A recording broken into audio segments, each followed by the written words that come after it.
നമസ്കാരം. ഇന്ന് നമ്മളോട് കൂടെയുള്ളത് ജനപ്രിയ ഗായകനായ നമ്മുടെ സലീം കൊടത്തൂരാണ്. സലീം കൊടത്തൂരിനെ നമുക്ക് സ്വാഗതം ചെയ്യാം. സലീം പെരുന്നാൾ വിശേഷം എന്തൊക്കെ പറയും? നല്ല വിശേഷം. അങ്ങനെ എല്ലാ വർഷത്തെ പോലെ തന്നെ ഈ പെരുന്നാൾ അതിനുള്ള കാത്തിരിപ്പിലാണ് പെരുന്നാളിൻ്റെ. ഏതൊക്കെയാണ് പ്രോജക്റ്റുകൾ? ഈ പ്രാവശ്യം എല്ലാ വർഷത്തേക്കാളും കൂടുതൽ വർക്കുകളുണ്ട്. ആദ്യമായിട്ട് ഓറഞ്ച് മീഡിയ ആദ്യമായി പെരുന്നാളിൻ്റെ ഒരു വർക്ക് എന്നുള്ള ഈദ് ഉൽ ഫിത്തർ എന്ന വർക്ക് അതിൽ പാടിയിട്ടും എഴുതിയിട്ടുമുണ്ട്, അഭിനയിച്ചിട്ടുണ്ട്. അതുപോലെ തന്നെ മില്ലേനിയം ഓഡിയോസിൻ്റെ പെരുന്നാൾ കളി എന്ന 10-16 വർഷമായിട്ട് ഇറങ്ങുന്ന വർക്കാണ്. അതിൽ ആദ്യമായിട്ടാണ് ഞാൻ പാടുന്നതും അഭിനയിക്കുന്നതൊക്കെ. പിന്നെ ഒരു കഥയറിയാതെ, സസ്നേഹം സധർമ്മണി, എൻ്റെ ചങ്ങായി, അങ്ങനെ ഒരുപാട് വർക്കുകൾ ഇറങ്ങി.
സഹനം സഹയാത്രികനിന്നും സന്മാർഗം സൗഭാഗ്യം സുബ്ഹാനാണെന്നും. അല്ലാഹു അക്ബർ അല്ലാഹു അക്ബർ യാ ലതീഫു തുഫ്തിനാ. അല്ലാഹു അക്ബർ അല്ലാഹു അക്ബർ യാ ലതീഫു തുഫ്തിനാ. ഈ പാട്ട്, എഴുത്ത്, ഈ രണ്ട് ഫീൽഡിലേക്ക് വരാനുള്ള കാരണം എങ്ങനെയായിരുന്നു? തുടക്കം ഞാൻ ആദ്യമായിട്ടൊരു എഴുത്തുകാരനായാണ് ഈ ഫീൽഡിലേക്ക് വരുന്നത്. അന്ന് അത് ചില ആളുകൾക്ക് ഇപ്പോഴും അറിയില്ല, ഞാനാണ് ആ പാട്ടുകളൊക്കെ എഴുതിയിരുന്ന ആളെന്നത്. ഞാൻ ആദ്യമായിട്ട് അറേബ്യൻ എന്ന ആൽബത്തിലൊരു കള്ളിപ്പൂങ്കൽ എന്ന പാട്ട് എഴുതിയിട്ടാണ് ഈ ഫീൽഡിൽ വരുന്നത്. അഫ്സലൊക്കെ പാടിയിട്ട് പിന്നെ ഓസജിന, കാത്തിരിപ്പാൻ ഷാൻ, അങ്ങനെ കുറേ വർക്കുകൾക്ക് വേണ്ടി എഴുതി. അതിനുശേഷം എൻ്റെ സ്വന്തം എന്ന ആൽബത്തിലെ കൽബിലാണ് റജിന എന്ന് പറയുന്ന പാട്ടോട് കൂടിയാണ് പാടൽ തുടങ്ങിയതും അഭിനയിക്കൽ തുടങ്ങിയത്. അതെ. കൽബിലാണ് റജിന, കരളിലാണ് റജിന, നിന്നെ എനിക്കേറെ ഇഷ്ടമാ, എന്നുള്ളില് നിന്നെ കാണാൻ എന്തു മോഹമാ. പാട്ട് വന്ന് ചെറുമാതിരിയൊക്കെ ശ്രദ്ധിക്കപ്പെട്ടൊരു പാട്ടായിരുന്നു ഈ കൽബിലാണ് റജിന എന്നുള്ള പാട്ട്. ഇപ്പോഴും ചില ആളുകൾക്ക് അത് ഞാൻ പാടിയാന്ന് അറിയില്ല. പിന്നെ എത്ര നാൾ കാത്തിരുന്നു എന്ന് പറയുന്ന പാട്ടായിരുന്നു രണ്ടാമത്തെ പാടി. ആ പാട്ടിലൂടെയാണ് എന്നെ അറിയൽ തുടങ്ങിയത്. എത്ര നാളു കാത്തിരുന്നു ഒന്നു കാണുവാൻ, എത്ര നാളു ഞാനിരുന്നു ഒന്നു മിണ്ടുവാൻ, എത്ര നാളു കാത്തിരുന്നു ഒന്നു കാണുവാൻ, എത്ര നാളു ഞാനിരുന്നു ഒന്നു മിണ്ടുവാൻ. എന്റെ മണവാട്ടി പെണ്ണാണു നീ, എന്റെ മണവാട്ടി പെണ്ണാണു നീ, എന്റെ വേഴാമ്പൽ കിളിയാണു നീ, എന്റെ പൊന്നാമ്പൽ പൂവാണു നീ. നാളു കാത്തിരുന്നു ഒന്നു കാണുവാൻ, എത്ര നാളു ഞാനിരുന്നു ഒന്നു മിണ്ടുവാൻ.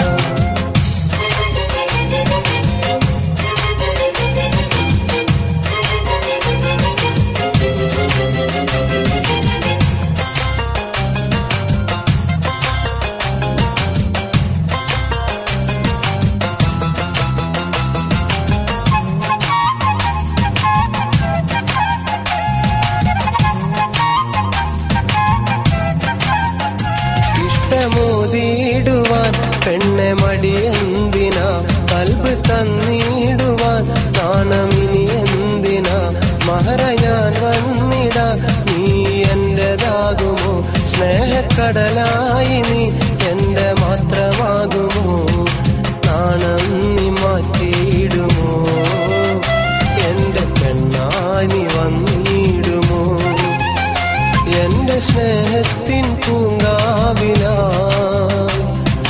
മധുകൂറും പൂവാകുമോ. എത്ര നാളു കാത്തിരുന്നു ഒന്നു കാണുവാൻ, എത്ര നാളു ഞാനിരുന്നു ഒന്നു മിണ്ടുവാൻ. പാട്ട് പാടാൻ തുടങ്ങിയിട്ട് എത്ര നാളായി ഏകദേശം? ഞാന് പാടലിപ്പോ സ്റ്റേജുകളിലൊക്കെ പാടി തുടങ്ങിയിട്ട് ഇപ്പൊ ഏകദേശം 6 വർഷം 5 വർഷം കഴിഞ്ഞു. 5 വർഷം. മദ്രസയിൽ മാത്രം പാടുമായിരുന്നു. നബിദിനത്തിന് ഞങ്ങളെ ഭാഗത്തുള്ള എല്ലാ മദ്രസകളിലും ദഫ് പഠിപ്പിക്കാൻ പോകുമായിരുന്നു. അപ്പോൾ അവിടുത്തെ ആ ദഫിന്റെ പാട്ടുകൾ പാടിയിട്ടുള്ള ഒരു പരിചയം മാത്രമല്ല, ഗാനമേള സ്റ്റേജിലൊക്കെ ആദ്യമായിട്ട് പാടുന്നത് ഞാൻ പാട്ടുകാരനായി ഫീൽഡിൽ വന്നതിന് ശേഷമാണ് ഗാനമേള സ്റ്റേജിലൊക്കെ പാടൽ തുടങ്ങിയത്. സലീംക്ക് മുമ്പ് എന്തായിരുന്നു, പാട്ടല്ലാതെ സ്റ്റേജിൽ കയറിയിട്ടുണ്ടെന്ന് കുറെ പറഞ്ഞു? ഞാന് ആദ്യം പഠിച്ചിരുന്നത് വളാഞ്ചേരിയിലായിരുന്നു. വളാഞ്ചേരി പഠിക്കുമ്പോൾ അന്ന് അവിടെ സമാജത്തിൽ നന്നായിട്ട് പ്രസംഗിക്കുമായിരുന്നു. അപ്പം അന്ന് അവിടെയുള്ള ഉസ്താദ് പലയിടത്തും പ്രസംഗിക്കാനൊക്കെ കൊണ്ടുപോയിട്ടുണ്ട്, പ്രഭാഷണത്തിന് 14 പറഞ്ഞിട്ട്. പിന്നെ അതിനുശേഷം അതൊക്കെ ഒഴിവാക്കി വന്നു. പിന്നെ ഒരു കുറച്ചു കാലം ഒരു 4 വീലർ മെക്കാനിക്കായിട്ട് വർക്ക്ഷോപ്പിൽ കുറച്ചു കാലം വന്നു. അത് കഴിഞ്ഞ് നാടൻ പണി, പന്തൽ പണി, കൽപ്പണി, അങ്ങനെയുള്ള എല്ലാ പണികളും എടുത്തൊരു ജീവിതത്തിന്റെ എല്ലാ തലങ്ങളിലോട്ടും സഞ്ചരിച്ച. അതെ, തീർച്ചയായും എല്ലാ പണിക്കും പോയിരുന്നു. കൽപ്പണി, വറപ്പണി, പന്തൽ പണി, കുറച്ച് ദിവസം ലോട്ടറി കച്ചവടം, അങ്ങനൊക്കെ എല്ലാ പണിയും പറ്റി നോക്കി. പിന്നെ അന്ന് നമുക്കൊരു ഗ്രിപ്പ് തന്നത് ഈ ഒരു ഫീൽഡിലായിരുന്നു. ആരാണ് ആദ്യമായിട്ട് പഠിപ്പിച്ചത്, അല്ലെങ്കിൽ ആരോടാണ് ഇതിന് കമ്മിറ്റ്മെന്റ് ഉള്ളത്? ആദ്യമായിട്ട് പറയുമ്പോൾ എൻ്റെ സുഹൃത്തുക്കളുണ്ട് ഒരുപാട്. അവര് എല്ലാവരും, കാരണം എനിക്ക് കുറെ ആളുകൾ പ്രോത്സാഹനം തന്നു. അന്ന് മാപ്പിളപ്പാട്ടൊക്കെ നമ്മുടെ നാട്ടിലൊക്കെ പരിഹസിച്ചിരുന്ന ഒരു കാലഘട്ടമായിരുന്നു. കാരണം ആ മാപ്പിളപ്പാട്ട് കുറച്ച് മുസ്ലിങ്ങൾ മാത്രം കേൾക്കുന്ന, അതും കുറച്ച് പ്രായമായവർ മാത്രം കേൾക്കുന്ന ഒരു പാട്ടായിരുന്നു. ആ സമയത്ത് എനിക്ക് കുറച്ച് സുഹൃത്തുക്കൾ ഇതിന് പ്രോത്സാഹനം തന്നിരുന്നു, പാട്ട് എഴുതാനും പിന്നെ ഈ മദ്രസയിൽ പോയി പാടുന്നതിനൊക്കെ പ്രോത്സാഹനം തന്നിരുന്നു. പിന്നെ ടൈം പാസ് ഓഡിയോസിൻ്റെ MD ഷമീർ ആയിരുന്നു ആദ്യമായിട്ട് എഴുതാനുള്ള അവസരം വാങ്ങി തന്നത്. പിന്നെ സെയ്ദ് റംസാൻ എന്ന് പറയുന്ന ആളാണ് എൻ്റെ സ്വന്തം എന്ന ആൽബത്തിൽ എന്നെ കൊണ്ട് പാടിപ്പിച്ചത്. അതിന് വേണ്ടി റെക്കമെൻഡ് ചെയ്ത മഷീർ മാനവറ്റ് എന്ന് പറയുന്ന എൻ്റെ സുഹൃത്ത്, പിന്നെ ഒരു ഷുക്കൂർ അൻസാരി, ഇവർ രണ്ടുപേരാണ് അന്ന് പ്രൊഡ്യൂസറോട് ഒരുപാട് റെക്കമെൻഡ് ചെയ്തു. അത് ഷാഫിക്ക പാടേണ്ട ഒരു പാട്ടായിരുന്നു. ഷാഫിക്കാക്ക് വേണ്ടി കുറച്ചു കാലം മാറ്റിവെച്ച ഒരു പാട്ടും കൂടിയായിരുന്നു. പിന്നീട് അത് എന്നെ കൊണ്ട് തന്നെ പഠിപ്പിച്ചു. പണ്ടു പണ്ടെന്റെ ഉള്ളം കവർന്നുള്ള സ്നേഹിതേ നീയൊന്നറിഞ്ഞിടുവാൻ, സ്നേഹത്താൽ ഞാൻ ഇന്നെഴുതുന്ന കാവ്യം കേൾക്കണേ നീ എന്റെ കൂട്ടുകാരി, കേൾക്കണേ നീ എന്റെ കൂട്ടുകാരി.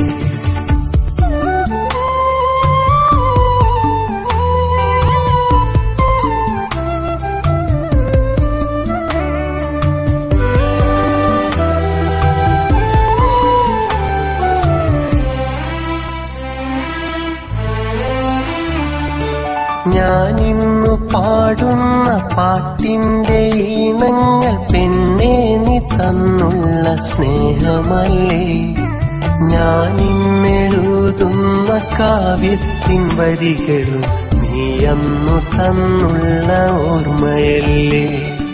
പണ്ടു നീ മോഹിച്ച പോലെ എൻ ജീവിതം ഇന്നു നല്ലൊരു നിലയിലായി.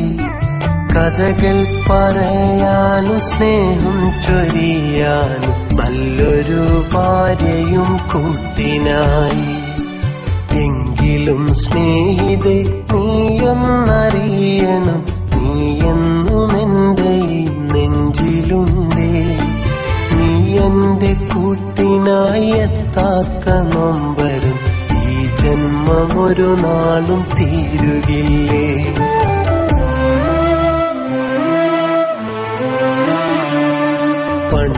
പണ്ടെന്റെ ഉള്ളം കവർന്നുള്ള സ്നേഹിതേ നീയൊന്നറിഞ്ഞിടുവാ. സ്നേഹത്താൽ ഞാൻ ഇന്നെഴുതുന്ന കാവ്യം കേൾക്കണേ നീ എൻ്റെ കൂട്ടുകാരി, കേൾക്കണേ നീ എൻ്റെ നാട്ടുകാരി. നമ്മുടെ മാപ്പിളപ്പാട്ട് ആൽബം ഫീൽഡിലോട്ട് വരുമ്പോൾ ഒരുപാട് പ്രതിസന്ധികളെ തരണം ചെയ്തു വരണം. അതിലെങ്ങനെ സലീംക്ക വിജയിച്ചത്? ഞാനും എത്ര നാളെന്ന് പറയുന്ന ആൽബം ഇറങ്ങിയ സമയത്തായിരുന്നു ഓൾ കേരള എല്ലാ CD ഷോപ്പുകളും റെയ്ഡ് ചെയ്യുകയും പൂട്ടുന്ന ഒരു സാഹചര്യം ഉണ്ടായി. അപ്പോൾ ആ സമയത്ത് ശരിക്കും ഞാൻ നല്ലൊരു പ്രതിസന്ധിയിൽ തന്നെ പെട്ടു. കാരണം നല്ലൊരു പാട്ട് ഇറങ്ങി അത് ജനങ്ങളിലേക്ക് എത്താൻ ഒരുപാട് കുറച്ച് വൈകിയിരുന്നു. അന്ന് ഞങ്ങളെ ചുറ്റുഭാഗത്ത് മാത്രം ഒരു 4-5 മാസത്തോളം ആ പാട്ട് ഒതുങ്ങിപ്പോയി. അപ്പോൾ ഞാൻ അന്ന് വിശ്വസിച്ചിരുന്നത് എൻ്റെ സമയദോഷം അല്ലെങ്കിൽ ആ CD റിലീസായ പിറ്റേന്നാണ് ഓൾ കേരള എല്ലാ CD ഷോപ്പുകളിലും റെയ്ഡ് നടക്കുന്നത്. അന്ന് മിക്ക ഷോപ്പുകൾ അടച്ചു കൂട്ടുന്നത്. അതുകൊണ്ട് ഞങ്ങൾ ആ ചുറ്റുവട്ടത്ത് മാത്രം ചുരുക്കി പറയുന്നത് എൻ്റെ നാട്ടിൽ പുത്തമ്പള്ളിയിൽ അവിടെ സിയാറത്തിന് വന്നിട്ട് പോകുന്ന ആളുകൾ ഈ പാട്ട് കേട്ടിട്ട് CD വാങ്ങിയിട്ട് പോയിട്ടായിരുന്നു പുറത്ത് കുറച്ചൊക്കെ എത്തിയത്. ശരിക്കും പറയുകയാണെങ്കിൽ അതിന് പിന്നീടുള്ള കാസറ്റുകളിലാണ് എല്ലായിടത്തും എൻ്റെ പാട്ടുകൾ കേൾക്കലൊക്കെ തുടങ്ങിയിട്ടുണ്ടാവുക. എത്ര നാൾ കൂടുതലും മിറ്റായത് ഈ പുത്തമ്പള്ളിയിൽ സിയാറത്തിന് വരുന്ന ആളുകൾ വാങ്ങിക്കൊണ്ടായിട്ടാണ്. ഈ മാപ്പിളപ്പാട്ട് ആൽബം പാട്ട് 2 തലങ്ങളായിട്ട് തിരിച്ചിട്ടുണ്ട്. ഇതെന്താ അതിനെക്കുറിച്ച്? മാപ്പിളപ്പാട്ട് ആൽബം പാട്ട് എന്ന് പറയുന്നത് രണ്ടാണ്. കാരണം മാപ്പിളപ്പാട്ട് എന്ന് പറയുമ്പോൾ പഴയകാല മാപ്പിളപ്പാട്ടുകൾ മാപ്പിളപ്പാട്ട് എന്ന് പറയാൻ ഒരു പാട്ടൊന്നും ഇല്ല സത്യം പറയുകയാണെങ്കിൽ. കുറെ ആളുകൾ അതിന്റെ ഒരു ചുക്കാൻ പിടിച്ച് അതിന് മുദ്ര കുത്തി ഈ മാപ്പിളപ്പാട്ട് എന്ന് പറഞ്ഞാൽ അത് വളരെ ജനങ്ങൾക്ക് മനസ്സിലാവുന്ന രീതിയിൽ ലളിതമായ രീതിയിൽ ഇന്നത്തെ യുവ തലമുറ ഏറ്റെടുത്ത് അതിനെ കുറച്ച് ജനങ്ങളിൽ എത്തിച്ചപ്പോൾ അതിന് ആദ്യത്തെ മുൻകാല ആളുകൾ വിമർശിക്കുകയുണ്ടായി. എന്നിട്ട് പറഞ്ഞു ഇത് ആൽബം പാട്ട് മാപ്പിളപ്പാട്ടെന്ന്. എന്നിട്ട് പറയുന്നത് അതിൽ ഒരിക്കലും അന്നത്തെ പാട്ടുകളിലുള്ളതുപോലെ ഇന്നത്തെ പാട്ടുകളിലില്ല എന്നുള്ളതാണ് യഥാർത്ഥ സത്യം. അശ്ലീലങ്ങളായാലും എന്തായാലും അന്നത്തെ പാട്ട് എന്തായാലും ലിപി ഇല്ലാത്ത വാക്കുകളിലായിരുന്നു അന്നത്തെ മാപ്പിളപ്പാട്ട് എന്ന് പറയുന്ന ഈ പാട്ട്. ലിപികളില്ല, അതിന്റെ അർത്ഥം ആർക്കും അറിയില്ല അന്നത്തെ പാട്ടിൽ. ഇപ്പോൾ സംഗൃതവമകരി എഴുതിയ ആളോട് ചോദിച്ചാലും അതിന്റെ അർത്ഥം എന്താന്ന് വെച്ചാൽ അത് അങ്ങനൊക്കെ തന്നെ സംഗൃതവമകരി അങ്ങനെ പറയും. പക്ഷെ നമ്മളൊക്കെ ഇന്നത്തെ തലമുറ പാടിയ ഏത് പാട്ടിന്റെ അർത്ഥം നമുക്ക് പറയാൻ പറ്റും, അത് ഏത് സാധാരണക്കാരനൊക്കെ പറയാൻ പറ്റും. ആ ഒരു വ്യത്യാസം മാത്രമേ ഉള്ളൂ. കാരണം കൂടുതൽ ജനങ്ങളിലേക്ക് എത്തി ഒന്നും കൂടി ലളിതമായി ആ ഒരു വ്യത്യാസം മാത്രമേ അതിൽ കാണുന്നുള്ളൂ. മാപ്പിളപ്പാട്ടിനെ അവഹേളിക്കുന്ന രീതിയിൽ ഒരുപാട് ആളുകൾ സംസാരിക്കുന്നുണ്ട് പൊതുവേദികളിൽ. അതിനെക്കുറിച്ച് എന്താ പറയുന്നത്? അതിനെക്കുറിച്ച് പറയുകയാണെങ്കിൽ ഇപ്പം ഏറ്റവും കൂടുതൽ മാപ്പിളപ്പാട്ടിനെ അവഹേളിച്ച് സംസാരിക്കുന്ന ഇപ്പൊ കുറച്ച് മതപ്രഭാഷകന്മാർ ഇറങ്ങിയിട്ടുണ്ട്. അവരാണ് ഇന്നത്തെ ഈ ആൽബം പാട്ടിനെയും ഒക്കെ അവഹേളിക്കുന്ന തരത്തിൽ സംസാരിക്കുക. ആ സംഗീതം ഹറാമാണ്, ഈ പാട്ട് കേൾക്കൽ ഹറാമെന്നൊക്കെ പറയാം. ഒരിക്കലും ഒരു ഖുർആനിലോ അല്ലെങ്കിൽ ഒരു ഹദീസിലോ സംഗീതം ഹറാമെന്ന് പറഞ്ഞിട്ടില്ല. റസൂലുള്ള ഒരു ചെണ്ടമേളം കേട്ട സമയത്ത് മാറിപ്പോയൊരു ഹദീസുണ്ട്. മാറിപ്പോയ അത് അലോസരപ്പെടുത്തുന്ന ശബ്ദമായതുകൊണ്ട് മാറിപ്പോയൊരു ചരിത്രമുണ്ട്. പിന്നെ ഇസ്ലാമിക നിയമപ്രകാരം പറയുകയാണെങ്കിൽ അന്യപുരുഷന്റെ ശബ്ദം ഒരു അന്യ സ്ത്രീ ശ്രവിക്കൽ ഹറാമുണ്ട്. അത് എങ്ങനെ ചീത്തയായ ചിന്തയിലൂടെ നമ്മളെ എന്ത് കാര്യവും ഹറാമാവുന്നത് നമ്മുടെ മനസ്സിലെ നീയത്ത് പോലെ ഇരിക്കും. എന്ത് കാര്യം നമുക്ക് ഹറാമാവുന്നത് അത് ഇത് നല്ല. ഇപ്പം ഞാൻ നിസ്കരിക്കുമ്പോൾ അത് കുറച്ച് ആളുകളെ കാണിക്കാൻ വേണ്ടി ഞാൻ നിസ്കരിക്കൽ ഹറാമാണ്. ഇപ്പം ഇത്ര ആളുകളുടെ ഇടയിൽ നിന്ന് ഞാൻ എണീറ്റ് പോകുന്നു, എന്നിട്ട് ഇപ്പം ഞാൻ നിസ്കരിച്ചു കഴിഞ്ഞാൽ ഇവരെല്ലാവരും കാണും, അപ്പോൾ ഞാൻ നിസ്കരിക്കുന്ന ആളാണെന്ന് വിചാരിക്കും. അപ്പോൾ അത് ഹറാമാണ് നിസ്കാരം. അതുപോലെ തന്നെ സക്കാത്ത് കൊടുക്കുന്ന കാര്യമാകുമ്പോഴും ആളുകളെ കാണിക്കാൻ വേണ്ടി ആളുകൾ അറിയാൻ വേണ്ടി ചെയ്യുമ്പോൾ ഹറാമാകുന്നു. ഞാൻ പാട്ട് പാടുന്നുണ്ടെങ്കിൽ അത് എൻ്റെ കുടുംബം പോറ്റാൻ എൻ്റെ മനസ്സിലെ നിയത്തത്. ഖുറാനിൽ അല്ല പറഞ്ഞിട്ടുണ്ട് ഇന്നമല്ലാമാല് പിന്നിയാത്ത് എന്ന് പറയുന്ന ആയത്തിൽ ഹൃദയത്തിൽ വിശുദ്ധി കൊണ്ടാണ് അവരുടെ അമലുകൾ അളക്കുക എന്നുള്ളത്. ഇപ്പം എന്ത് കാര്യം ഹറാമാവുന്നു. ഇപ്പം ഇവർ പറയുന്നുണ്ട് പാട്ട് കേൾക്കുക. അങ്ങനെയാണെങ്കിൽ ഒരു കാലത്ത് ഇപ്പോൾ സുന്നികൾ, ഞാനും നല്ലൊരു സുന്നി ആശയക്കാരനാണ്, പക്ഷെ സ്ത്രീകൾ പള്ളി പോലെ ഹറാമെന്ന് പറയുന്നുണ്ട്. വയലിന് പോലെ ഹറാമല്ല. അപ്പൊ അതും ഹറാമല്ല, അന്യപുരുഷനല്ലേ കാണാനായി പോകുന്നു. പിന്നെ മുൻകാലത്ത് ആദ്യം TV ഹറാമായിരുന്നു, ഇപ്പൊ ഇവർക്ക് TV ഹറാമില്ല. കാരണം ഇപ്പൊ അവരെന്നെ പറയുന്നത് വെള്ളിയാഴ്ചയും വ്യാഴാഴ്ചയും ഞങ്ങളെ പ്രോഗ്രാം ഉണ്ട്, അത് കാണണമെന്ന്. അതിൽ വരുന്ന പരസ്യങ്ങൾ ഹറാമല്ല, പാട്ടാണ് ഹറാമ്. അങ്ങനെ എല്ലാം കൊണ്ടും. പിന്നെ പറയുകയാണെങ്കിൽ ഇപ്പോൾ നമുക്ക് ഇസ്ലാമിക പ്രകാരം വെച്ച് നോക്കുമ്പോൾ കള്ളുകുടി ഹറാമാണ്, ആ കള്ള് ഹലാലായ സമയമുണ്ട്. ഇപ്പം ഏറ്റവും വലിയ ഹറാമ് ചെയ്യുന്നവർ, കാരണം ഞങ്ങൾ പാട്ടുകാരും ഞങ്ങൾ മതത്തെ വിറ്റിട്ടൊന്നും പൈസ ആക്കാൻ നോക്കിയിട്ടൊന്നുമില്ല. ഞങ്ങളെ കുടുംബം ജീവിക്കാൻ വേണ്ടി അള്ളാഹു ഒരു ആയിഷ റളിയല്ലാഹു റിപ്പോർട്ട് ചെയ്ത ഒരു ഹദീസുണ്ട്, റസൂലുള്ളാഹി പറഞ്ഞതായി ഞാൻ കേട്ടിട്ടുണ്ട്. ആർക്കെങ്കിലും വല്ല രീതിയിലും അള്ളാഹു ഒരു മാർഗം, ഉപജീവനത്തിന്റെ മാർഗം തെളിയിച്ചാൽ അതുമായി അവർ മുന്നോട്ട് പോട്ടെ, ആത്മാർത്ഥതയോടുകൂടി മുന്നോട്ട് പോട്ടെ എന്ന് ആയിഷ റളിയല്ലാഹു റിപ്പോർട്ട് ചെയ്തുള്ള ഒരു ഹദീസാണ്. അതിലൊക്കെ പെടുന്നതാണ് ഇത്. എനിക്ക് തന്നുള്ള ഉപജീവനത്തിനുള്ള മാർഗമാണ് പാട്ട്. ഒക്കെ നമ്മളെ മനസ്സിലെ നീയത്ത്, ഞാനൊരു കള്ളുകൂടിയുടെ സദസ്സിനെ പ്രശോഭിപ്പിക്കാൻ വേണ്ടി ഞാൻ പാടുകയാണെങ്കിൽ അത് ഹറാമാണ്. ഇത്രയുള്ള ഇപ്പൊ വയല് കേൾക്കാൻ പോകുന്ന സ്ത്രീകൾ പോകുന്നത് അവരുടെ ഉദ്ദേശം ശരിയല്ലെങ്കിൽ ഹറാമാണ്. അവരിപ്പോ അവിടെ വരുന്ന ഉസ്താദിനോടുള്ള ആരാധന കൊണ്ടാണ് പോകുന്നത് വെച്ചെങ്കിൽ ഹറാമാണ്. പക്ഷെ ഇതൊക്കെ സ്വന്തം കാല് മന്ദം കാല് പൂഴ്ത്തി വെച്ച് മറ്റുള്ളവരാകുന്ന അതാണ്. കാരണം ഒരു കാര്യം കൂടെ ഉണ്ട്, കള്ളുകൂടി ഹറാമാണെങ്കിലും കള്ള് ഷാപ്പ് അടിച്ച് തകർക്കല്ലോ ഹറാമാ. ആരാന്റെ ഉപജീവനം മുടക്കല്ല, അത് ഹറാമാണ്. അതുപോലെ തന്നെ ഇപ്പൊ ഇവര് ഞങ്ങൾ ഉപജീവനം മുടക്കാൻ വേണ്ടിയിട്ട്, പക്ഷെ എത്രയോ കാലമായിട്ട് ഇതേപോലെ പല ആളുകളും. ഇപ്പൊ ഞങ്ങളവിടെ തന്നെ ഒരു ബാലേട്ടൻ എന്ന് പറയുന്ന ആളാണ് സൗണ്ട് എഞ്ചിനീയർ, 10-35 വർഷക്കാലമായിട്ട് സൗണ്ട് എഞ്ചിനീയറാണ് അയാൾ. ആ ബാലേട്ടന്റെ പേര് ഇന്നും ബാലേട്ടൻ തന്നെ. അയാളാണ് ഒരു പക്ഷെ കേരളത്തിൽ ഏറ്റവും കൂടുതൽ വയലിനൊക്കെ ഓപ്പറേറ്റ് ചെയ്തിട്ടുണ്ട്. അതിലൊന്നും മാറ്റമൊന്നും ഉണ്ടാവില്ലല്ലോ. അതൊക്കെ അതുപോലൊക്കെ തന്നെ നമ്മളും പ്രതീക്ഷിക്കും. പക്ഷെ നമുക്ക് അല്ലാണ്ട് വേണ്ടി വെച്ച് വയൽ കേൾക്കാൻ പോയാൽ തന്നെ ഈ പാട്ട് കേൾക്കാനും വരുന്നുണ്ട്, എല്ലാം ഉണ്ട്. പണ്ടൊരു ചൊല്ലുണ്ടായിരുന്നല്ലോ, വയൽ കേട്ടിട്ട് നന്നാണ് മൈക്കാരെന്നുള്ളത്. അതുപോലെ തന്നെ പിന്നെ ഞങ്ങൾ തന്നെ പരസ്യമായിട്ട് ഞങ്ങൾ 1-2 സ്ഥലത്ത് ഞാനിപ്പോ പറയുന്ന ഒരുപാട് മതപ്രഭാഷണത്തിലുള്ള ഉസ്താദുമാരായിട്ട് നല്ല ബന്ധം. അപ്പോൾ എൻ്റെ വീട്ടിലൊക്കെ വന്നിട്ടുണ്ട്. അപ്പോൾ അവരോട് ചോദിച്ച സമയത്ത് നമ്മളോട് പറഞ്ഞ എന്താ വെച്ചാല്, ഞങ്ങൾ പരാമർശിക്കുമ്പോൾ പറഞ്ഞു പോണതാണ്, തെറ്റല്ല എന്നറിയാം.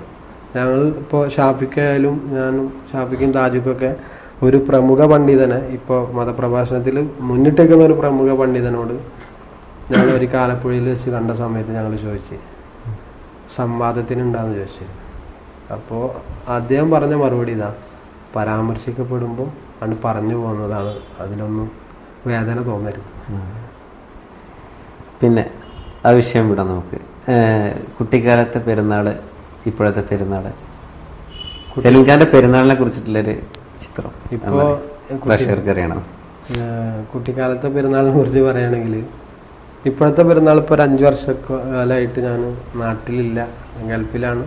പക്ഷെ നല്ല പെരുന്നാൾ തന്നെ. പക്ഷെ ആ പഴയ കാലത്ത് ആ പെരുന്നാൾ എന്ന് പറഞ്ഞാൽ ഒരുപാട് കഷ്ടപ്പാടുകൾ ഉണ്ടായിരുന്നു. പക്ഷെ എന്നാലും ആ പെരുന്നാളിന് വേണ്ടിയിട്ടുള്ള കാത്തിരിപ്പ് ഒരു 10-15 ദിവസം മുന്നേ ഉണ്ടായിരുന്നു. അപ്പൊ ആ പെരുന്നാൾ നല്ല ഉഷാർ. അന്ന് നമ്മളെ ആഗ്രഹങ്ങളൊന്നും നിറവേറ്റാനൊന്നും പറ്റൂലെങ്കിലും ഇന്നെല്ലാ ആഗ്രഹങ്ങളൊക്കെ നിറവേറ്റാൻ പറ്റും. പക്ഷെ അങ്ങനെ നോക്കുമ്പോൾ ആ പെരുന്നാളായിരുന്നു നല്ലത്. ഇപ്പോൾ ഒരു 5 വർഷമായിട്ട് നമ്മൾ പ്രോഗ്രാമായിട്ട് ഓരോ പെരുന്നാൾ കഴിയുമ്പോൾ പ്രോഗ്രാമിന് പോകുമ്പോൾ മനസ്സിൽ കരുതും അടുത്ത പ്രാവശ്യം എന്തായാലും പോവില്ല, അടുത്ത പ്രാവശ്യം നാട്ടിൽ കൊണ്ടു. പിന്നെ നമ്മളാ സാഹചര്യം അനുവദിക്കാത്തതുകൊണ്ട് കൊണ്ടും പോവാണ്.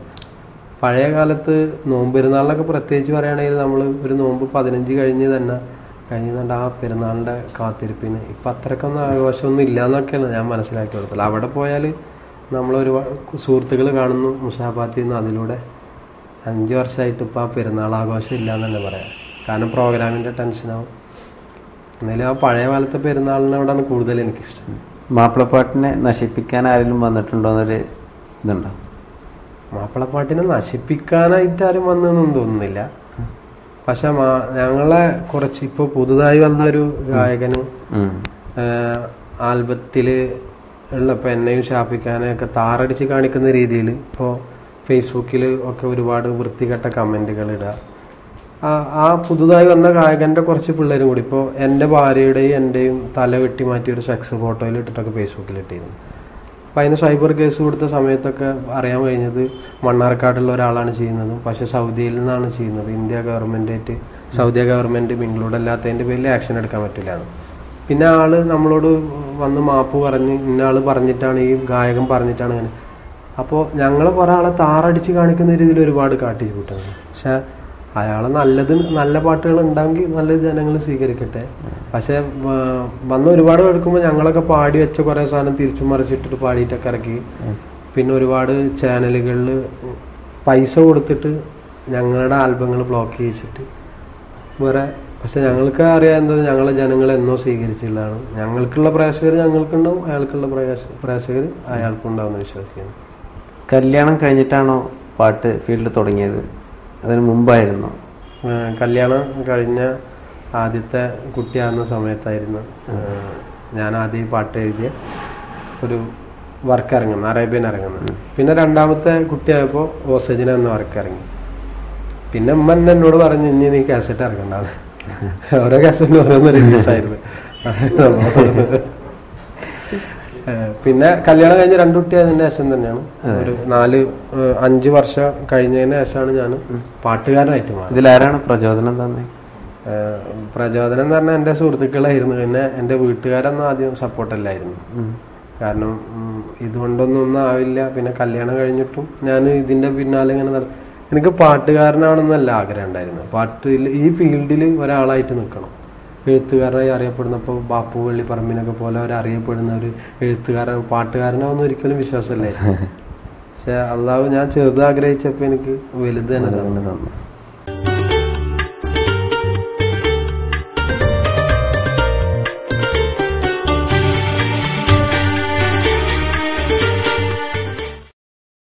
ഇതില് സലീം കാക്ക നല്ലൊരു സുഹൃത്ത് വലയുണ്ട് എന്ന് പറഞ്ഞിട്ടുണ്ട്. അതെങ്ങനെയാണ്? അവര് നന്നായിട്ട് സപ്പോർട്ടീവാണെന്ന്?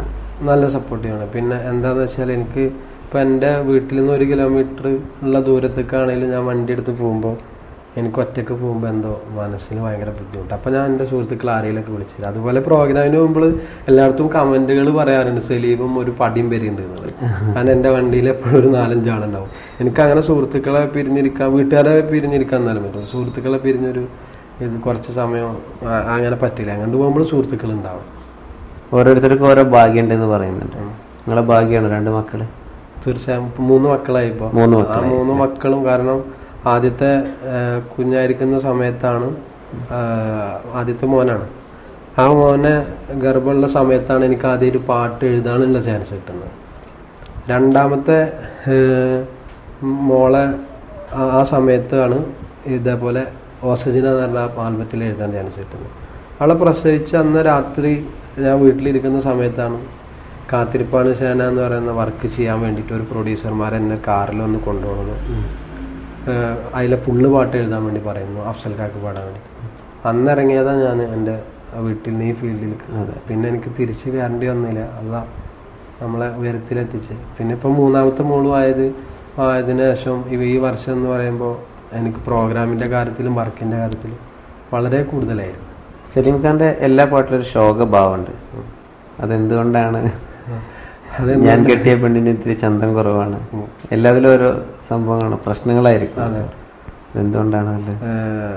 ഇത് എവിടെ പോയാലും എന്നോട് ചോദിക്കുന്ന ചോദ്യമാണ്.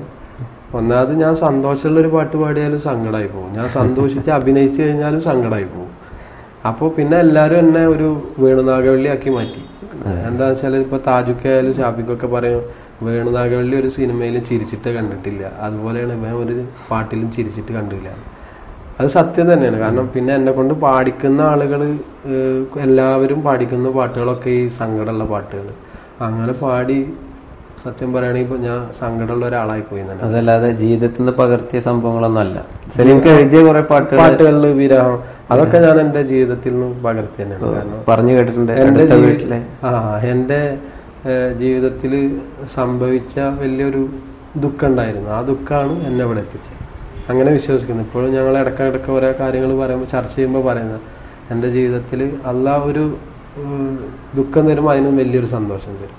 ചിലത് നേടുമ്പോൾ ചിലത് നഷ്ടപ്പെടും. അപ്പോൾ ചിലത് നഷ്ടപ്പെട്ട് അപ്പോൾ നമുക്ക് വലിയ, കാരണം നമ്മൾ അത് ദുഃഖിക്കാൻ പാടില്ല എന്ന് വിചാരിച്ചിട്ടാവാം അള്ളാഹ്ക്ക് ഇങ്ങനെ വലിയൊരു സൗഭാഗ്യം തന്നെയാണ് വിശ്വസിക്കുന്നത്. അതുകൊണ്ട് എന്തായാലും ഇപ്പോൾ സന്തോഷമാണ്. സലീംക്ക് പാടിയിൽ വെച്ച് ഏറ്റവും ഇഷ്ടപ്പെട്ട, മനസ്സിനെ പിടിച്ച് കുലുക്കിയ ഒരു പാട്ട് ഏതാണ്? മനസ്സിനെ പിടിച്ച് പാടിയാല് ഞാൻ പാടിയ പാട്ടെല്ലാം ഞാൻ ഇഷ്ടപ്പെട്ടുള്ള പറ്റുള്ളൂ. അതെ, എന്നാലും എനിക്ക് കൂടുതൽ ഇഷ്ടപ്പെട്ടു. അത് അത്രാണ്ട് ക്ലിക്കായില്ല. ഞാൻ എഴുതി മ്യൂസിക് ചെയ്ത് പാടിയതിൽ ഏറ്റവും ഇഷ്ടപ്പെട്ട ഒരു സ്നേഹപൂർവ്വം എന്ന ആൽബത്തിൽ ഞാൻ എൻ്റെ വീടിനൊക്കെ കുറിച്ച്, എൻ്റെ ഇപ്പോഴത്തെ സാഹചര്യത്തെക്കുറിച്ച് ഞാൻ എഴുതിയൊരു പാട്ടുണ്ട്. ആ പാട്ടാണ് പണ്ട് പണ്ടെൻ്റെ എന്ന് പറയുന്ന പാട്ട്. പണ്ടു പണ്ടെൻ്റെ ഉള്ളം കവർന്നുള്ള സ്നേഹിതേ നീ ഒന്നറിഞ്ഞിടുവാൻ, സ്നേഹത്താൽ ഞാൻ ഇന്നെഴുതുന്ന കാവ്യം കേൾക്കണേ നീ എൻ്റെ കൂട്ടുകാരി. സ്നേഹിതേ നീ ഒന്നറിയണം ഞാനിന്നു നാലാളറിയുന്ന പാട്ടുകാരൻ, എങ്കിലും നീ എൻ്റെ കൂട്ടിനായെത്താത്ത സങ്കടം പേറുന്ന നാട്ടുകാരൻ. ഈ പാട്ടാണ് എനിക്ക് എഴുതിയതിൽ, കാരണം നമ്മൾക്കൊരു വളരെ അങ്ങനെ ഒരു പാട്ട് ചെയ്യാൻ പറ്റിയാലോ എന്നുള്ള ഒരു സന്തോഷമുള്ള, മനസ്സിനെ തൃപ്തിപ്പെടുത്തുന്ന ഒരു പാട്ട്. സലീം ഖാൻ്റെ എല്ലാ പാട്ടുകളും ഓർക്കസ്ട്രേഷൻ സിനിമ പാട്ടുകളോട് കിടപിടിക്കുന്നതാണെന്നൊരു ഇതുണ്ട്. അത് എന്താണ് അതിൻ്റെ രഹസ്യം? അതിൻ്റെ രഹസ്യം എന്താ വെച്ചാൽ, സിനിമക്ക് ഓർക്കസ്ട്രേഷൻ ചെയ്യുന്ന ആളുകൾ ആണ് ജോസിയേട്ടൻ എന്ന് പറയുന്ന ആളുകൾ. അപ്പോൾ അതിൽ സയൻ അൻവർ ഇവരാണ് കൂടുതലും എൻ്റെ വർക്കുകളൊക്കെ ചെയ്യുന്നത്. പിന്നെ അവർ എനിക്ക് നന്നായി സപ്പോർട്ട് ചെയ്യുന്നുണ്ട്. എൻ്റെ വർക്കിൽ ഞാൻ കമ്പോസ് ചെയ്യുന്ന പാട്ടുകൾക്കാണെങ്കിലും അവർ നന്നായിട്ട് അതിൻ്റെ പാകപ്പിഴകളൊക്കെ പറഞ്ഞ് മനസ്സിലാക്കി തന്ന് ചെയ്യാറുണ്ട്. എന്നോട് എല്ലാവരും അങ്ങനെ പറയാറുണ്ട്, ഓർക്കസ്ട്രേഷൻ്റെ കാര്യത്തിൽ നമ്മൾ വളരെ ചിലവ് ചുരുക്കിയിട്ടാണ് ചെയ്യാറെങ്കിലും അവർ നമ്മളെ നന്നായി സപ്പോർട്ട് ചെയ്ത് നമുക്ക് നല്ല രീതിയിൽ ചെയ്തു തരുന്നുണ്ട്. ഞാൻ ഇപ്പോഴും പറയുന്ന ഞാൻ കെട്ടിയ പെണ്ണും മനസ്സിൻ്റെ മണിയറയായാലും അതൊക്കെ ആ ഓർക്കസ്ട്രേഷൻ കൊണ്ട് മാത്രം ജനങ്ങൾ സ്വീകരിച്ച പാട്ടാണ്. കാരണം നല്ല ഒരു ഓർക്കസ്ട്ര വന്നതുകൊണ്ട് മാത്രമാണ് എൻ്റെ ആ പാട്ടുകൾക്ക് ഒരു ജീവൻ വെച്ച്. ഞാൻ കെട്ടിയ പെണ്ണിന് ഇത്തിരി ചന്തം കുറവാണ്. അതെന്താണ്, ജീവിതത്തിൽ നിന്നാണോ അത്? അനുഭവം ജീവിതത്തിൽ നിന്ന് കിട്ടിയിട്ടാണോ അങ്ങനെ എഴുതിയത്? ഞാനിപ്പോ മമ്മൂട്ടി ഒന്നുമല്ലല്ലോ, അതുകൊണ്ട് എനിക്ക് ചേർന്ന ആളാണ്. എന്നാലും ഭാര്യയെ കളിയാക്കി വീട്ടിൽ ഞാൻ വെറുതെ പാടിയിരുന്നൊരു പാട്ട്. അപ്പോൾ അതൊരു ദിവസം ഞാനൊരു വർക്കിൻ്റെ വേണ്ടി എറണാകുളം സ്റ്റുഡിയോ പോയപ്പോൾ ഈ ഞാൻ കെട്ടിയ പെണ്ണ് എന്നുള്ള വർക്ക് തുടങ്ങാൻ വേണ്ടിയിട്ട് അതിൻ്റെ പ്രൊഡ്യൂസർമാരൊരു വർക്ക് ചെയ്യണമെന്നൊക്കെ പറഞ്ഞ സമയത്തപ്പോൾ എറണാകുളം പോയി അതിൻ്റെ ഓർക്കസ്ട്രേഷന് കൊടുക്കുന്ന സമയത്ത് ഈ പാട്ട് ആ വർക്കിലില്ല. അപ്പോൾ ഞാൻ വെറുതെ ഒരു പയ്യൻ വിളിച്ചപ്പോൾ എന്നോട് പറയാം, നിങ്ങളെന്താണ് വെറും പ്രണയപ്പാട്ട് പാടുന്ന, ഭാര്യയെക്കുറിച്ച് എന്താ പാടാത്തെന്ന് വെച്ചാൽ. അപ്പോൾ ഞാൻ ഈ പാട്ട് ഞാൻ വെറുതെ വായിൽ ഈ പാട്ടാണ് പാടി 2 വരി. അപ്പോൾ അവൻ പറഞ്ഞു അങ്ങനെയൊന്നും പാടരുത്, മോശമാണെന്നൊക്കെ പറഞ്ഞ് ഞാൻ പോകാൻ കട്ടുകയും ചെയ്തു. പിന്നെ അവിടുത്തെ സൗണ്ട് എഞ്ചിനീയർ ഈ പാട്ട് പാടുന്നു. അപ്പോൾ ഞാൻ ചോദിച്ചു എങ്ങനെയാണ് ഈ പാട്ട് കിട്ടിയത്? അപ്പോൾ അയാൾ പറഞ്ഞു നീ ഇപ്പോൾ പാടണത് കേട്ടാണ്. അപ്പോൾ എനിക്കും തോന്നി ഇത് എന്നാൽ ഇപ്പോൾ ഒറ്റ വട്ടം പാടിയപ്പോൾ ക്യാച്ച് ചെയ്തല്ലോ. അങ്ങനെയാണ് ഈ വർക്കിൽ പാട്ട് ഉൾപ്പെടുത്തി. ഞാൻ ഭാര്യയെ കളിയാക്കി പാടിയിരുന്ന ഒരു പാട്ട് പലരുടെ കുറേ ആളുകൾ എന്നെ വിളിച്ച് പറഞ്ഞിട്ടുണ്ട്, നിങ്ങൾ എഴുതിയതിലൊരു ജീവിതമുണ്ട്, പിന്നെ എൻ്റെ അനുഭവമാണെന്നൊക്കെ. തീർച്ചയായിട്ടും അതൊരു അനുഭവമായിട്ട് തോന്നുന്നു. ഞാൻ പിന്നെന്താ വെച്ചാൽ ആ ഒരു സബ്ജക്റ്റിൽ പിന്നെ ആ പാട്ട് എഴുതാനുള്ള ഒരു പ്രചോദനം എന്താണെന്ന് വെച്ചാൽ, ഒരു പാട്ട് പഴയ കാലത്തൊരു പാട്ട് കേട്ടിരുന്നു, പണ്ടെനിക്ക് എൻ്റെ ഭാര്യ മാത്രമാണ് സുന്ദരി, ഇന്നെനിക്ക് ഭാര്യ ഒഴിച്ച് മറ്റു പെണ്ണ് സുന്ദരി എന്നാണ്. അപ്പോൾ എനിക്ക് തോന്നി സുന്ദരിയല്ലാത്ത ഒരു പെണ്ണിനെ കിട്ടിയ കല്യാണം കഴിച്ചു കഴിഞ്ഞാൽ അവരിൽ നിന്ന് കിട്ടുന്ന ഒരു സ്നേഹമാവണം ഈ പാട്ടിൽ. പിന്നെ ആ ഞാൻ കെട്ടിയ പെണ്ണ് എന്ന് പറയുന്ന ആ വരി മാറ്റി കഴിഞ്ഞാൽ ആ പാട്ടിൻ്റെ പഞ്ച് പോവാ. അപ്പോൾ അതിൻ്റെ എല്ലാ പാകപ്പിഴകളും ബാക്കിയുള്ള എല്ലാ വരികളിലും നിലനിർത്തിയിട്ടാണ് എഴുതിയത്. ഈ പാട്ട് ആദ്യം എഴുതി പാടിയപ്പോൾ ഭാര്യയുടെ റെസ്പോൺസ് എന്തായിരുന്നു? അല്ല, ആദ്യത്തിലൊക്കെ മൂപ്പരാള് പറഞ്ഞിരുന്നു എന്തെന്ന് അന്ന് തന്നെ നോക്കിയിട്ട് കട്ട് ചെയ്യാൻ മതിയല്ലേന്നൊക്കെ ചോദിച്ചിരുന്നു. സാധാരണ ഭാര്യമാരാണെങ്കിൽ ഉറഞ്ഞതുള്ളൂ. എൻ്റെ ഭാര്യ അന്ന് തന്നെ ശരിക്കും നോക്കി കെട്ടിയായിരുന്നില്ല. പിന്നെ എൻ്റെ ഒരു സുഹൃത്ത് മൊബൈലിൽ കോളർ ട്യൂൺ വെച്ചിരുന്നു ഈ പാട്ട്. അപ്പൊ അവന്റെ അമ്മാസം വിളിച്ചപ്പോൾ ഇത് കേട്ട പാട് പറഞ്ഞ ഈ ചന്തം കുറച്ച് കുറഞ്ഞാൽ എനിക്ക് 10-50 പവൻ തന്നില്ലടാന്ന് ചോദിച്ചാൽ എനിക്കിത് പെട്ടെന്ന് മനസ്സിലായില്ല. അപ്പൊ അതേപോലത്തെ കുറെ അനുഭവങ്ങൾ സുഹൃത്തുക്കൾക്കൊക്കെ ഉണ്ട്. പിന്നെ ഒരു SP ഞാൻ നമ്പർ മാറിയിട്ട് വിളിച്ചപ്പോൾ അയാൾ തെറിയൊക്കെ പറഞ്ഞു. അയാൾക്കറിയില്ല അങ്ങനെ ഞാൻ അപ്പോൾ ആ മൊബൈലിൽ വിളിച്ച അയാളെ വീട്ടിലത്തെ നമ്പറില്ലാത്തന്ന് ഞാൻ വിളിച്ചതാണ്. അപ്പോൾ അതിൽ ഈ പാട്ട് കേട്ടോ. അപ്പോൾ ലാസ്റ്റ് ഞാൻ അയാളോട് നിങ്ങൾ ഞാൻ നമ്പർ മാറിയിട്ട് എൻ്റെ പ്രൊഡ്യൂസർ നമ്പർ സെയിം ആണ്, നിങ്ങളൊന്ന് 9847 പകരം 9947 അടിച്ചത്. അപ്പോൾ നിങ്ങൾ വേണമെങ്കിൽ എന്നെ കാസറ്റ് എടുത്തൊക്കെ ആ കാസറ്റും വേണ്ടി ഈ നമ്പർ എന്നൊക്കെ പറഞ്ഞു. അപ്പം നീ കാസറ്റില്ല, ഞാൻ പറഞ്ഞു നിങ്ങളെ മൊബൈലിലുള്ള പാട്ട് പാടിയാളാണ്. പിന്നെ ആൾ നല്ല കമ്പനി ആയിരുന്നു. അപ്പോൾ അയാളും പറഞ്ഞു എന്നോട്, നിങ്ങൾ പറഞ്ഞത് ശരി, എൻ്റെ ഭാര്യ ചന്തല്ല, കാരണം ഞാൻ അത് വെച്ചുള്ളത് എന്നൊക്കെ പറഞ്ഞിട്ട് അങ്ങനെ കുറെ ആൾ അനുഭവങ്ങൾ പറയുന്നത്. രണ്ടുപേരും പാടാം. തീർച്ചയായും. ഞാൻ കെട്ടിയ പെണ്ണിത്തിരി ചന്തം കുറവാണേ, എന്നാലും അവളിന്നെൻ്റെ സുന്ദരിയാണ്.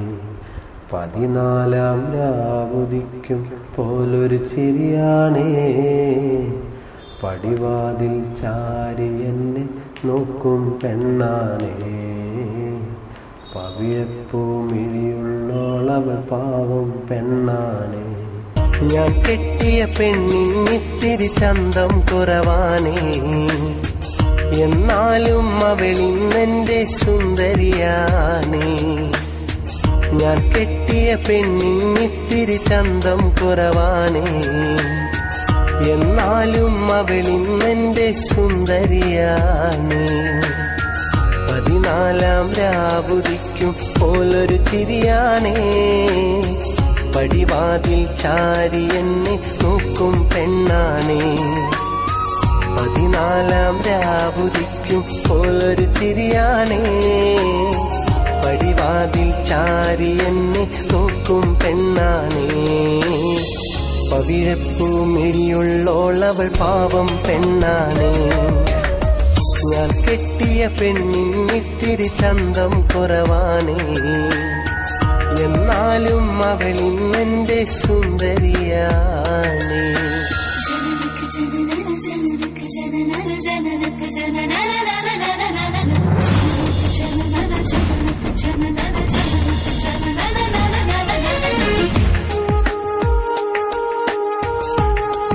മോളെ, എന്താ മോളെ തലയിൽ തട്ടോടാത്ത്? ഈ നമ്മളെ പുയ്യാപ്പിളേനെ കണ്ട് പഠിക്കി.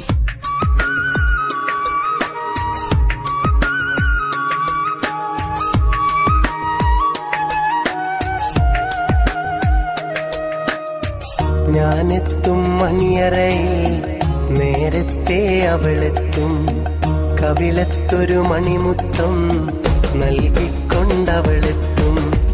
ഞാനെത്തും മണിയറയിൽ നേരത്തെ അവളെത്തും, കവിളത്തൊരു മണിമുത്തം നൽകിക്കൊണ്ടവളെത്തും. ഞാനൊന്നു പിണങ്ങും നേരം കരയുന്നൊരു മോളാണ്, ഞാനൊന്നു ചിരിച്ചാൽ അവളിൽ പെരുന്നാളിൻ പൊലിവാണ്.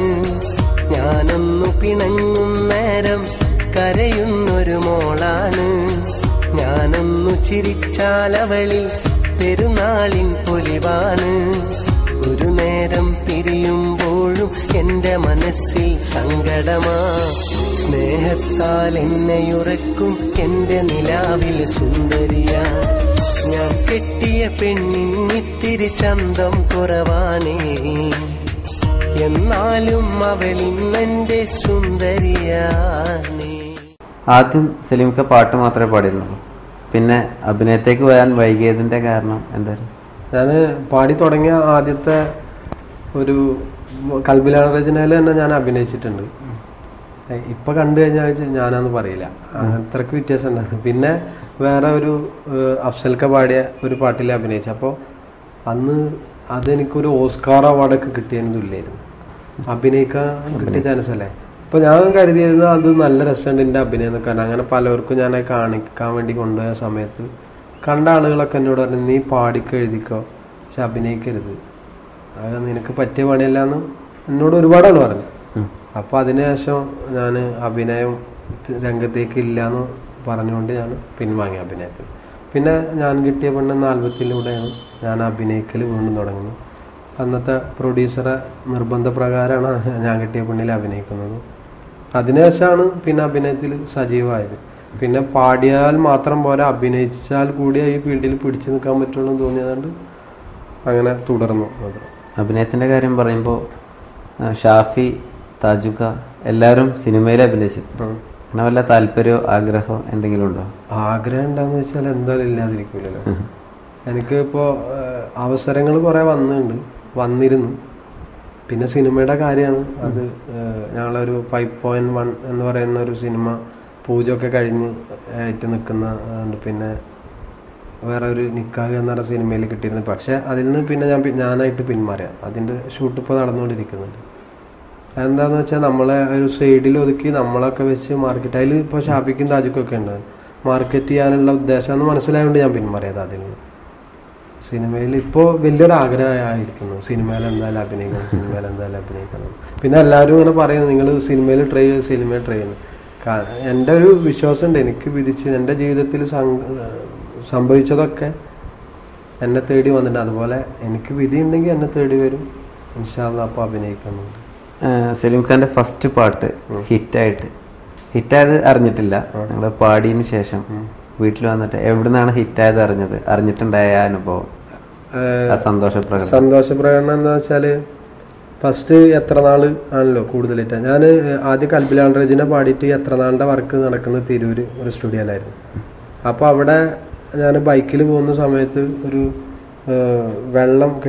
റോഡിൽ വെള്ളം കെട്ടിക്കുന്നിടത്ത് ഒരു ഓട്ടോറിക്ഷ സ്ലോ ആക്കി. അപ്പോൾ അതിൽ കൽബിലാൻ റജിന പാട്ട് കേട്ടു. അപ്പോൾ എനിക്ക് വലിയ സന്തോഷമായി, എൻ്റെ പാട്ടല്ല കേൾക്കുന്നത്. പിന്നെ എത്ര നാള് അന്ന് ഇതേപോലെ എല്ലാ ഓട്ടോകളിലും കേട്ടപ്പോഴും. പക്ഷെ കൂടുതൽ ഹിറ്റായത് പറഞ്ഞാൽ മനസ്സിന്റെ മണിയറൊക്കെ ഇറങ്ങിയതിന് ശേഷം ഞാൻ പന്തൽ പണിക്ക് പോവായിരുന്നു. അപ്പൊ പന്തൽ പണിക്ക് പോകുന്നത്. അങ്ങനെ പന്തൽ പണിക്ക് പോകുന്ന സമയത്ത് അവിടെ ഞാൻ പണ്ടെടുക്കുമ്പോൾ കുറച്ച് ചെറിയ കുട്ടികളിനായിട്ട് ഇങ്ങനെ വട്ടം കൂടിയിട്ട് നിന്ന്. അപ്പോൾ ഇതാണ് സലീം കൊടത്തൂർ എന്ന് പറയുന്ന ആള് എന്നൊക്കെ പറഞ്ഞിട്ട് ഇങ്ങനെ വട്ടം കൂടി. അപ്പോൾ ഞാൻ ഈ പന്തലിന് ഡെക്കറേഷൻ ചെയ്തുകൊണ്ടിരിക്കുക. അപ്പോൾ അവിടുത്തെ ആ വീട്ടുകാരൻ പറഞ്ഞ് അതെന്തോ അവൻ്റെ കൂടെ ഇങ്ങനെ കുട്ടികൾ കൂടിയിരിക്കുന്നതെന്ന് വെച്ചാൽ എൻ്റെ മുതലാളിയോട്. അപ്പോൾ മുതലാളി പറഞ്ഞു അവന് മുന്നേ ഇങ്ങനെ പാട്ടൊക്കെ പാടുന്ന ആളാണ്, ഇപ്പോൾ അവൻ്റെ കാസറ്റ് ഇറങ്ങിയിട്ട് പാട്ടൊക്കെ ഹിറ്റാണെന്നൊക്കെ പറഞ്ഞു. അപ്പോൾ അയാൾ പറഞ്ഞ് അങ്ങനെയുള്ള ഒരാളുകൾ പണിക്ക് കൊണ്ടുവരാൻ പാടില്ല അങ്ങനെ. അപ്പോൾ അന്ന് ആണ് കൂടുതൽ എനിക്ക് സന്തോഷം തോന്നിയത്. കാരണം കുട്ടികളൊക്കെ ഇങ്ങനെ വട്ടം കൂടി ഞങ്ങൾ തൊടട്ടെ എന്നൊക്കെ ചോദിച്ചിട്ട്, ചെറിയ കുട്ടികളാണ്. അപ്പോൾ അന്ന് അവിടുന്ന് ഇറങ്ങുന്ന സമയത്ത് പണിയൊക്കെ നിർത്തിയ സമയത്ത് പന്തലിൻ്റെ മുതലാളി അന്ന് കൂലി കുറച്ച് കൂടുതലാണ്. എന്നിട്ട് എന്നോട് പറഞ്ഞു നാളെ മുതൽ നീ പണിക്ക് വരരുത്, എനിക്ക് അതിലൊരു ഭാവി തോന്നിയാണല്ലോ. അന്ന് സത്യം പറയുകയാണെങ്കിൽ പാട്ട് പാടേണ്ടിയിരുന്നില്ല എന്നൊക്കെ തോന്നിയിട്ടുണ്ടായിരുന്നു അന്ന്. കാരണം ഉള്ള പണിയും പോയി, ഇനി വേറൊരു പണി നമ്മൾ പണിക്ക് പോകാൻ പറ്റാത്തൊരു സാഹചര്യമായി. ഇനി ഇതൊന്നും ഇല്ലാതായാൽ എങ്ങനെ ജീവിക്കും എന്നുള്ളൊരു ടെൻഷനൊക്കെ ആയിരുന്നു. പിന്നെ അള്ളാഹു എന്തായാലും പിന്നെ നമുക്ക് നല്ല അവസരങ്ങളൊക്കെ തന്നു അങ്ങനെ എത്തിച്ച്. പിന്നെ ഇത് കൂടുതൽ ഹിറ്റാണെന്നൊക്കെ അറിഞ്ഞത് സത്യം പറയുകയാണെങ്കിൽ ഇതേപോലെ ഒരു മരിച്ച വീട്ടിൽ പോയിട്ട് ഒരു ചെറുപ്പം പെണ്ണ് ആയിരുന്നു മരിച്ചിരുന്നു. അപ്പോൾ അവിടെ നമ്മൾ പരമാവധി എക്സ്പ്രഷനൊക്കെ ഒരു സങ്കടമൊക്കെ ഉണ്ടാക്കിയിട്ടൊക്കെ നിൽക്കുമല്ലോ. ആ സമയത്ത് ഇതേപോലെ കുറച്ച് ചെറിയ കുട്ടികൾ വന്നിങ്ങനെ ചൂണ്ടിക്കാണിക്കുന്നൊക്കെ ഉണ്ടായിരുന്നു. ചൂണ്ടിക്കാണിച്ചിട്ട് പിന്നെ അവരവിടുന്ന് ഉറക്കാണ്ട് പാടി മനസ്സിൻ്റെ എന്നൊക്കെ പറഞ്ഞിട്ട് കയ്യൊക്കെ കൊട്ടിയിട്ട്. അപ്പൊ എനിക്ക് മനസ്സിലായി ഇത് പാട്ടൊക്കെ ഹിറ്റായിരിക്കുന്നു. കാരണം മരിച്ചോടുന്നു ഞാൻ മാറി മുങ്ങി അടക്കുക. ഈ കുട്ടികളെ പിന്നെ കാണുമ്പോഴൊക്കെ മരിച്ച വീട്ടിൽ നിന്ന് ഈ പാട്ട് പാടുന്നു. അപ്പോൾ അതവര് സന്തോഷം ഉണ്ടാകാറുണ്ട്, ടെൻഷൻ ഉണ്ടായിരുന്നു.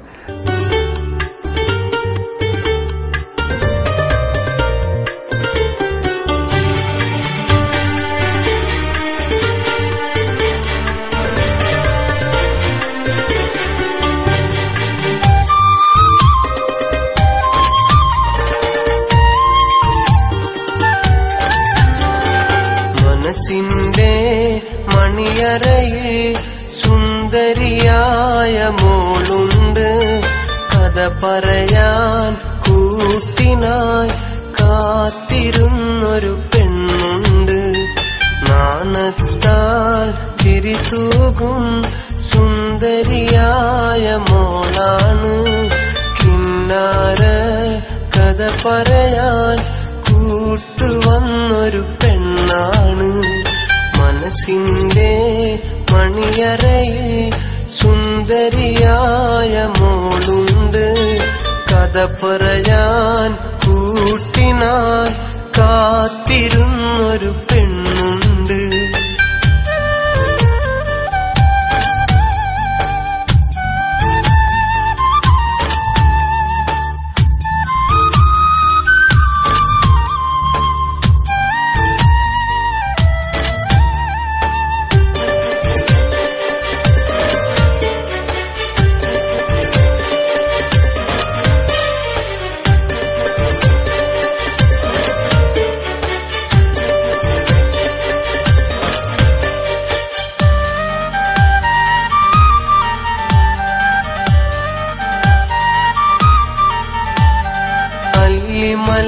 മലർക്കിളി അഴകാണ്, അഴക് വിടർത്തും ചിരിയാണ്, എളിമയിലുള്ളൊരു മനമാണ്, ഇന്നൻ ഭാഗ്യവും അവളാണ്.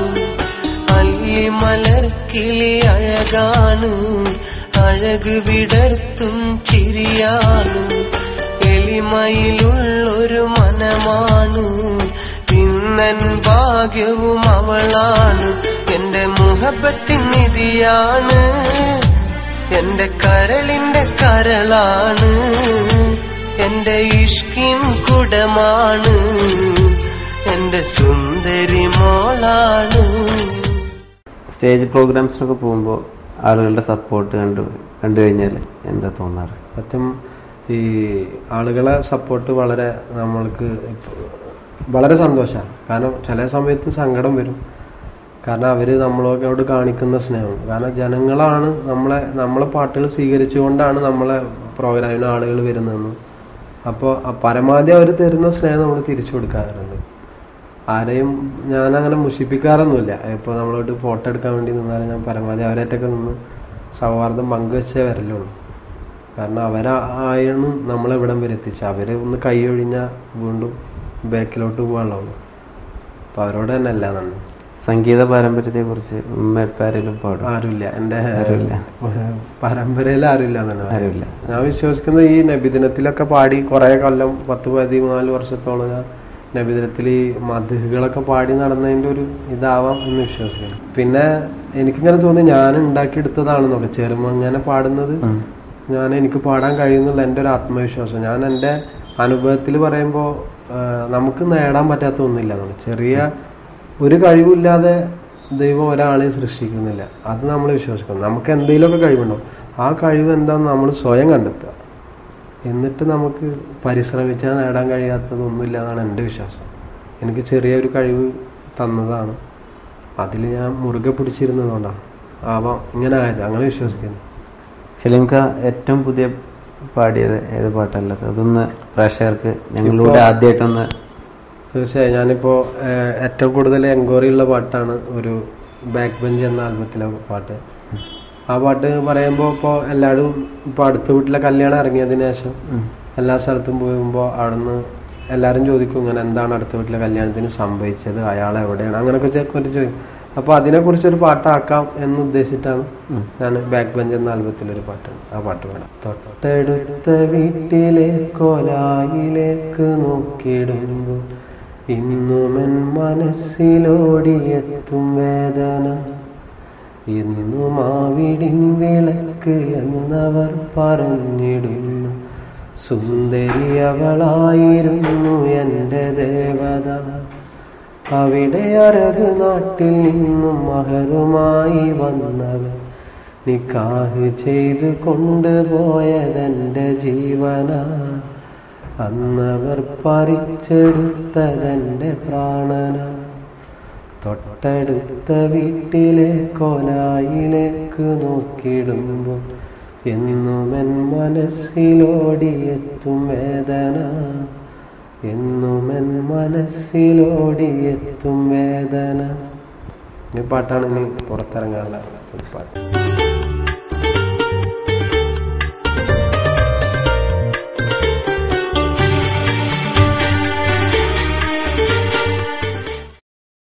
കുടുംബത്തില് സപ്പോർട്ട് ആരാ ഉണ്ടായിരുന്നത്? എന്നും അന്നും ഇന്നും എന്നും?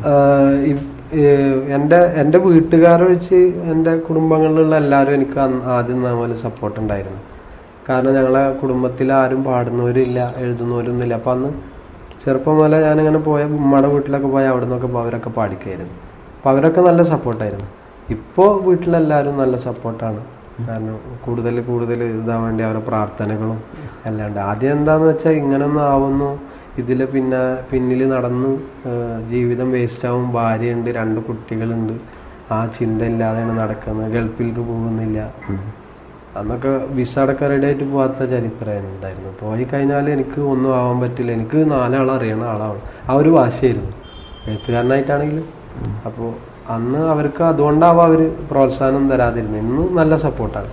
അഭിനയിക്കുന്നതിന് പരാതിയില്ല, എൻ്റെ ഭാര്യക്കും ഇല്ല, എൻ്റെ അമ്മക്കും ഇല്ല, ആർക്കും ഇല്ല, ഇപ്പാക്കും ആർക്കും ഇല്ല പരാതി. പിന്നെ അവർ അഭിനയിച്ചത് CD കണ്ടു കഴിഞ്ഞാൽ അവർ അഭിപ്രായം പറയും, തുറന്ന അഭിപ്രായം പറയും, ഇതിൽ നന്നായിട്ടുണ്ട്, ഇതിൽ മോശമാണ്. പിന്നെ ചില ആക്സിഡന്റ് സീനുകളും ഇതൊക്കെ അഭിനയിക്കൽ തുടങ്ങുമ്പോൾ അവർ പറയും ഇതുപോലെ ഒന്നും അഭിനയിക്കരുത്. അത് അവർക്ക് എന്നോടുള്ളൊരു ഇഷ്ടം കൊണ്ടാണ് അത് തോന്നുന്നത്. അപ്പോൾ ഞാൻ മനസ്സിലാക്കുന്നത് എൻ്റെ ആ ക്യാരക്ടർ നന്നായിട്ടുണ്ട്, അതുകൊണ്ടാണ് അവർക്കത് ഫീൽ ചെയ്തത്. പിന്നെ കുറേ പ്രോഗ്രാമിനൊക്കെ പോയാൽ ചില വീട്ടുകാരൊക്കെ പറയാറുണ്ട്, നിങ്ങളത് അവിടെ അഭിനയിച്ചത് അത് കണ്ടപ്പോൾ ഭയങ്കര ടെൻഷൻ തോന്നി, ഞങ്ങൾ കരഞ്ഞെന്നൊക്കെ. അപ്പോൾ സത്യമായിട്ട് മനസ്സിൽ സന്തോഷം തോന്നുന്നു. നമ്മുടെ ക്യാരക്ടറിന്റെ വിജയമാണ് അവരാ പറയുന്നത്. മാപ്പിളപ്പാട്ട് ഫീൽഡ്, ആൽബം ഫീൽഡിലെ ഏറ്റവും കൂടുതൽ സഹായിച്ച ആളാരാ? ഇപ്പോൾ എനിക്ക് ഏറ്റവും കൂടുതൽ സപ്പോർട്ട് ഷാഫിക്കാണ്. ഷാഫിക്ക നല്ല സപ്പോർട്ടാണ്. നല്ല സപ്പോർട്ട് എന്ന് പറഞ്ഞാൽ വളരെ നല്ല സപ്പോർട്ട്. ജ്യേഷ്ഠനെ പോലെ കൂടെ നിർത്തുന്നു, എന്നെ ഒരു അനിയനെ പോലെ കൂടെ നിർത്തുന്നു. പിന്നെ എന്നോട് എന്ത് പാട്ടിലോ അല്ലെങ്കിൽ അഭിനയത്തിൽ എന്ത് പാളിച്ചകളുണ്ടായാലും എന്നോട് വിളിച്ച് പറയുന്നു.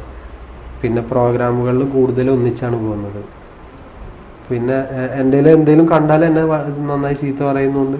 അവർ ജ്യേഷ്ഠനിൽ നിന്നുണ്ടാവുന്ന ഒരു അനുഭവം മാത്രം. അതുകൊണ്ട് നല്ല സപ്പോർട്ട് ഷാഫിക്ക.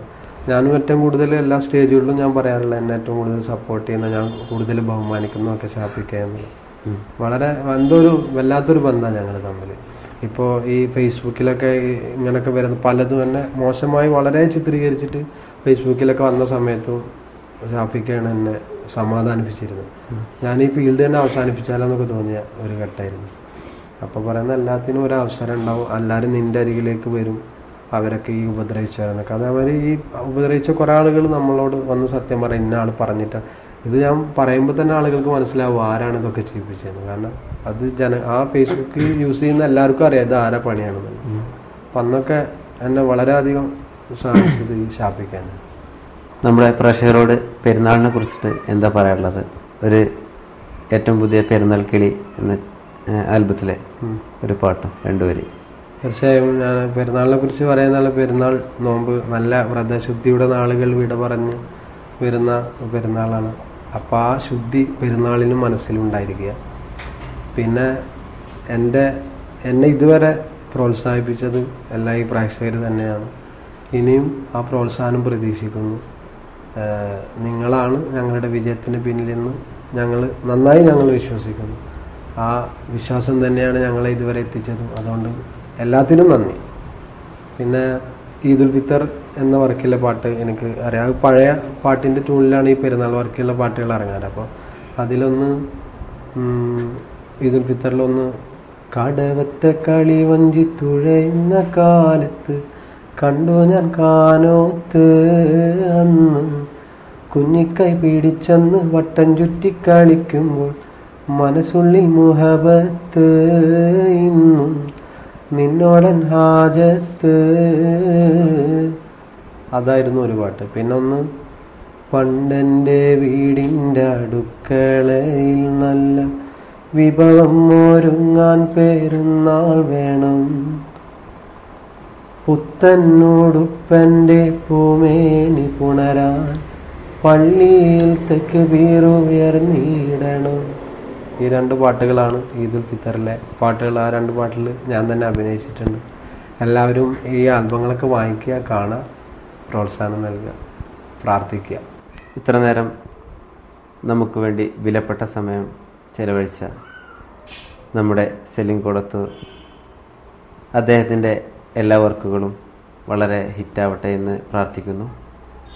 വീണ്ടും വീണ്ടും സലിം ഖാൻ്റെ ഒരുപാട് ഗാനങ്ങൾ വരട്ടെ എന്ന് ആശംസിക്കുന്നു.